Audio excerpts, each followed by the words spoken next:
Je vous explique pourquoi Bitcoin dévisse autant et pourquoi, selon moi, c'est pas forcément une mauvaise chose, quoi. D'ailleurs, la vidéo que j'ai sortie tout à l'heure, Bitcoin, est-ce le bon moment pour acheter? Ce qui est très drôle parce que c'est la question qu'on me pose le plus, mais comme si j'avais des pouvoirs magiques. Elle cartonne, les gars. Je l'ai sortie à midi et nous sommes, à l'heure où je vous parle, à 70 000 vues. C'est dingue, en ce moment, ça fait des stats. Le marché est calme, mais sur YouTube, il y a une audience qui est dingue. En ce moment, ma chaîne, elle tourne plutôt bien, je suis content.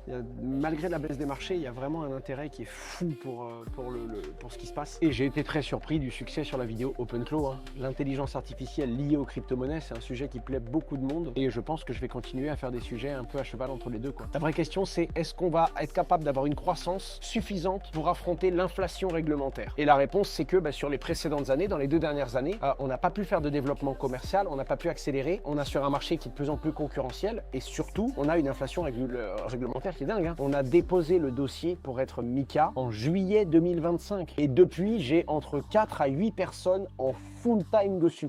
Par moment. En ce moment, c'est vraiment 8 personnes qui font que ça. Donc c'est vraiment très très dur parce que on voit les autres qui accélèrent commercialement, on voit des pays du monde entier qui viennent taper le marché français parce qu'ils se sont régulés ailleurs en Europe. Et toi, tu es français, tu veux adresser le marché français et tu te rends compte que c'est un... Enfin, il y a eu 5 sociétés qui ont obtenu MiCA en France pour l'instant. C'est très très très très dur.